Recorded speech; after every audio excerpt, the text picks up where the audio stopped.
Mesdames, Mesdemoiselles, Messieurs, bonjour.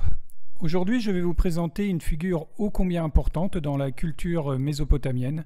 Je veux parler d'Enlil, considéré comme le roi des dieux chez les Sumériens et les Akkadiens.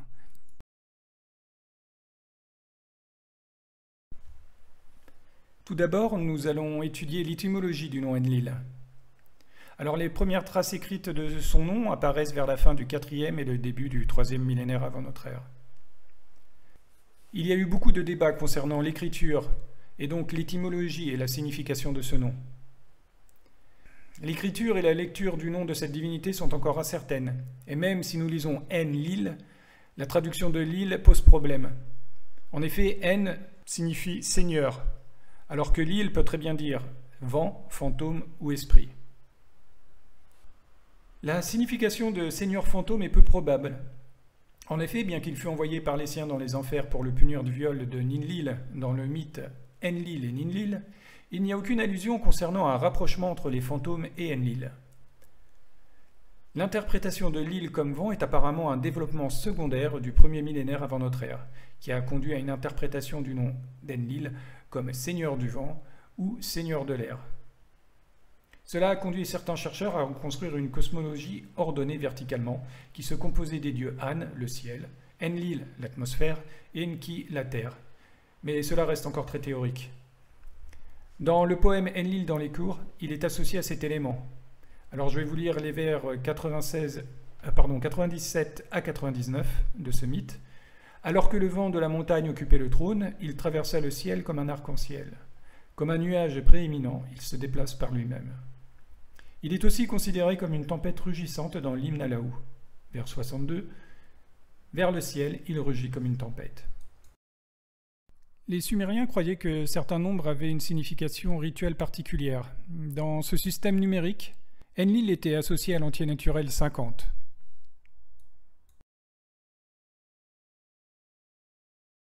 En ce qui concerne sa généalogie, Enlil est considéré dans la plupart des traditions comme le fils aîné du ciel et de la terre. Il était le frère de la déesse Aruru, comme mentionné dans le mythe Enmerkar et Ensujirana. Sa femme était Ninlil, ou Sud, qui fut renommée Ninlil dans le poème Le mariage d'Enlil et Sud. Sa deuxième épouse était Shuzian, et il engendra Namtar avec Ereshkigal. Ses enfants les plus connus étaient Inanna, Ishkur, Nana, Nergal, Ninazu, Mbilulu, Ninurta ou Ninjirsu, Pabilsag, Nushka, Utu, Zababa et Uniji. Enlil était connu sous de nombreux épithètes. Donc je vous ai mis ici les plus connus. Donc nous avons Kurgal, qui signifie la grande montagne, Duranki, qui veut dire le lien du ciel et de la terre, Lugal Dukuga, seigneur de la Sainte Colline, Namutara, celui qui décrète les destins, Nkurkur, seigneur des pays étrangers, Nunamnir, celui de la seigneurie, Engal Dijirene, grand seigneur des dieux. Enlil était une divinité anthropomorphe. La sculpture rupestre de Maltaï offre une possible représentation d'Enlil. On y voit un personnage barbu qui porte une coiffe divine. Il est vêtu d'un grand châle royal qui couvre sa tunique. Dans sa main gauche, il serre un bâton et un anneau, et dans sa main droite, un harpé. Il se tient debout sur un lion-dragon, probablement son animal symbole. En général, sur les kudurus, il était régulièrement symbolisé par un casque à 7 cornes. Donc vous pouvez voir ici le kuduru de Melishipak II, commémorant un don de terre à son fils Marduk Kaplaïdina. Dans le mythe intitulé Gilgamesh, Enkidu et le monde infernal, nous apprenons que lors de la création de l'univers, les grands dieux se partagèrent le monde. An prit pour lui le ciel, Enlil la terre, Enki l'Apsu, c'est-à-dire les eaux souterraines, et Ereshkigal les enfers. Dans le poème intitulé Enlil dans les cours, celui-ci décida de s'installer à Nippur. Là, il fit sortir de la terre sa demeure, les cours, que l'on traduit généralement par maison de montagne. Alors vous remarquerez que d'un point de vue de l'écriture cunéiforme, Nippur s'écrit Enlil-ki, qui veut dire l'endroit de Enlil. Nippur était situé de part et d'autre du Chat En-Nil, un des anciens bras de l'Euphrate, entre le lit actuel de cette rivière et le Tigre, à environ 160 km au sud-est de Bagdad. C'était l'un des principaux centres religieux du pays de Sumer et d'Akkad pendant le 3e et le 2e millénaire avant notre ère. Son histoire commence aux environs de 5000 avant Jésus-Christ et dura jusqu'au début de la période islamique.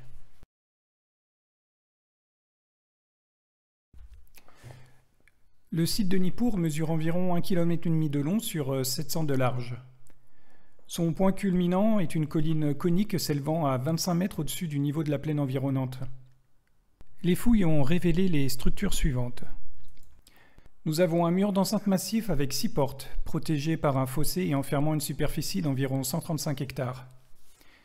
Il y a le canal du centre-ville, un cours d'eau important de plus de 50 mètres de diamètre par endroit. L'Écure, qui est le temple d'Enlil, et sa ziggourate. Plusieurs autres temples sumériens, dont le temple d'Inanna et le temple nord, le quartier des scribes, un quartier résidentiel aussi, une tombe akkadienne et un grand temple dédié à Gula, la déesse mésopotamienne de la guérison. En dehors, nous avons aussi une grande forteresse parthe et un monticule islamique ancien. Nippur a atteint sa plus grande taille au cours de la 3e dynastie d'Ur, s'étendant sur environ 135 hectares et atteignant une population d'environ 40 000 habitants. Vous remarquez sur cette carte que le centre religieux se trouvait sur la partie est de la ville, vers le Levant.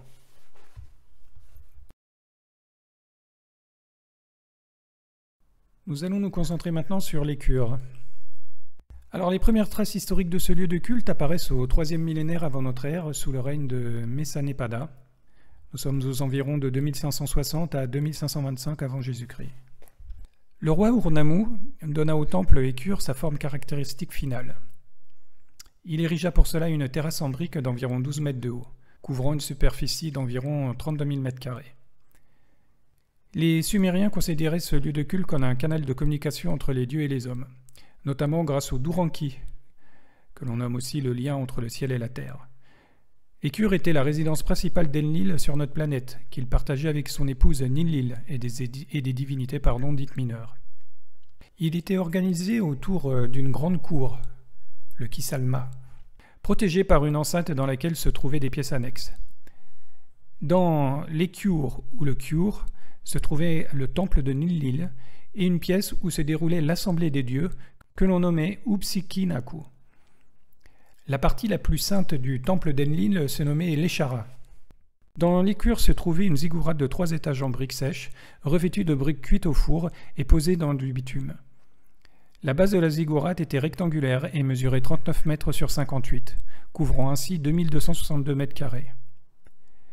Cet ouvrage se nommait Esagdil, c'est-à-dire la maison des secrets. Il comptait probablement 3 étages, dont seuls le premier et le deuxième sont actuellement conservés. L'ensemble devait faire environ 15 mètres de hauteur, le tout posé sur une éminence d'au moins 11 mètres, soit un total d'environ 26 mètres au-dessus du sol pour le sommet de cet ouvrage. Justement, au sommet de cet édifice se trouvait le temple lui-même, l'Eur-Sagalama, c'est-à-dire la maison montagne habilement construite, et un temple bas qui était destiné à recevoir les offrandes alimentaires pour Enlil. La construction de ce dernier fut commencée par Naram-Sin et terminée par Shah Kalishari. Ce temple disposait de 2 grandes pièces ayant chacune un autel. De plus, plusieurs pièces de dégagement plus petites ont été retrouvées. Des dispositifs de cuisson et de crémation ont été dégagés des décombres, nous permettant de comprendre qu'il s'agissait en fait non pas de la résidence d'Enlil, mais d'un lieu voué à la préparation des repas d'offrande et des rituels les célébrant. Aujourd'hui, nous nommons cet édifice le temple cuisine. Plusieurs corps de métier étaient donc nécessaires au bon fonctionnement de ce complexe religieux.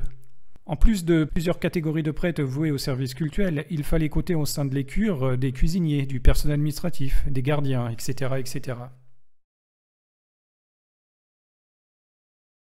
Au fil des siècles, l'Écure connut plusieurs destructions et restructurations. Le document du CLI P226-571 est un texte provenant d'une crapaudine nous informant que le roi Urnama fut l'un des souverains qui s'occupa de sa restructuration. Jusqu'à l'époque d'Isin-Larsa, les rois venaient se faire couronner dans les cures.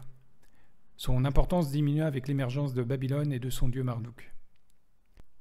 Donc pour ce qui est du document, nous avons pour Enlil, le roi de tous les pays étrangers, son roi, Ur-Nama, l'homme puissant, le roi d'Ur, le roi de Sumer et d'Akkad, les cures, son temple bien-aimé, il le lui a construit.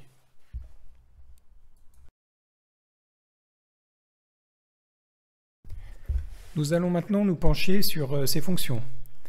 Enlil faisait partie de la triade suprême en compagnie d'Anu et Ea, ou Enki. Il est mentionné comme étant le seigneur du ciel et de la terre. Il décrétait les destins grâce notamment à la tablette des destins. Ses ordres ne pouvaient être modifiés et il était le dieu qui accordait la royauté. C'est d'ailleurs à Nippur que les souverains de Sumer et d'Akkad venaient se faire couronner par Enlil.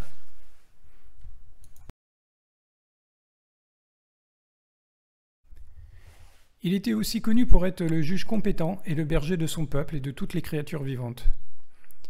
Il jouait le rôle d'arbitre pour résoudre des querelles entre les divinités.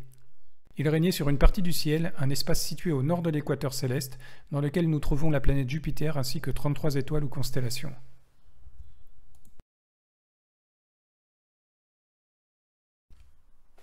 Ces 33 astres se retrouvent dans le Moulapin, un texte majeur de l'astronomie mésopotamienne découvert à Ninive et daté vers 700 avant Jésus-Christ. Mais il aurait été rédigé probablement vers 1370 avant notre ère. Il liste 66 constellations et présente la première carte céleste connue. Moulapin signifie étoile de la charrue ou Harer. C'était le texte astronomique le plus largement copié dans l'ancienne Mésopotamie. On y trouvait des informations telles que des listes d'étoiles, des descriptions de phases planétaires et même des présages célestes. Je vous ai listé sur cette diapositive les 33 noms de ces astres se situant sur le chemin d'Enlil.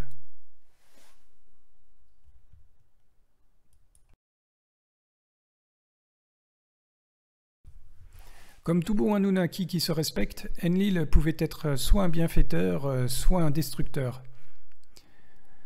En tant que bienfaiteur, il sépara le ciel et la terre afin de permettre le développement de la vie dans l'Imnalahu.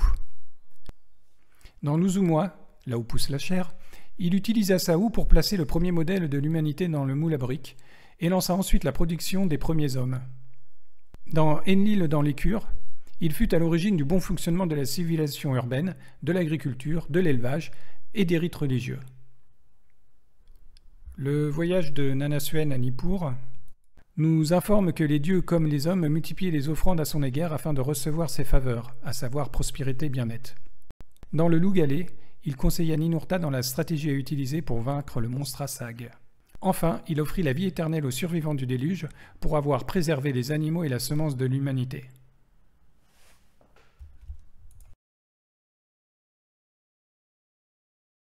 Enlil pouvait être aussi une divinité malfaisante. Par exemple, il força Ninlil, sa future épouse, à une relation sexuelle prénuptiale, dans le mythe intitulé Enlil et Ninlil. Il lança la sécheresse, la peste et le déluge pour détruire l'humanité dans le mythe Atrahasis. Le déluge ordonné par Enlil se retrouve aussi dans l'épopée de Gilgamesh. Dans la lamentation sur Uruk, il créa avec An un monstre gigantesque pour détruire cette cité-État. Enfin, dans la malédiction d'Akkad, il provoqua la chute de cet empire pour venger la destruction de l'Écure de la part du souverain Naram-Sin.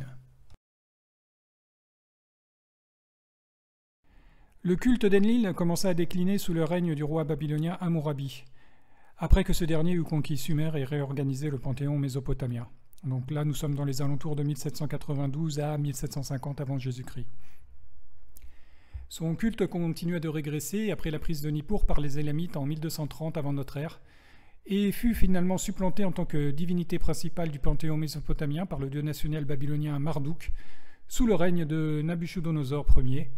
Donc nous sommes là dans les environs de 1725 à 1104 avant Jésus-Christ. Ce déclin est d'ailleurs illustré dans un texte néo-assyrien que l'on connaît sous le nom de la guerre des dieux. Donc il décrit Marduk menant son armée d'Anunnaki dans la ville sacrée de Nippur et provoquant des troubles. La perturbation provoque une inondation qui oblige les dieux résidents de Nippur sous la direction d'Enlil à se réfugier dans les temples d'Eshumesha, appartenant au dieu Ninurta. Enlil est furieux de la transgression de Marduk et ordonne aux dieux de l'Eshumesha de prendre Marduk et les autres Anunnaki comme prisonniers. Les Anunnaki sont alors capturés, mais Marduk nomme son favori, Mushteshirablim, pour mener une révolte contre les dieux de l'Eshumesha. Pour cela, il décide d'envoyer un messager pour alerter son fils Nabu. Lorsque les dieux de l'Eshumesha entendent Nabu parler, ils sortent de leur temple pour le chercher et le capturer.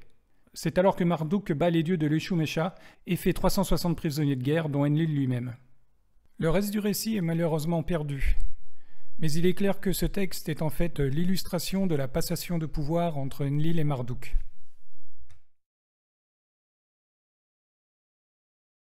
Voilà, c'est tout pour aujourd'hui.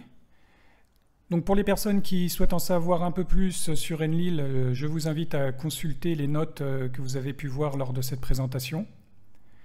Il est bien évident que je n'ai pas pu vous présenter toutes les tablettes qui composaient l'ensemble de ces mythes, ça aurait été beaucoup trop fastidieux. Par contre, en ayant accès à ces ouvrages, vous pourrez continuer comme bon vous semble vos propres recherches. Voilà, je vous remercie de votre fidélité et je vous souhaite une agréable journée. À bientôt.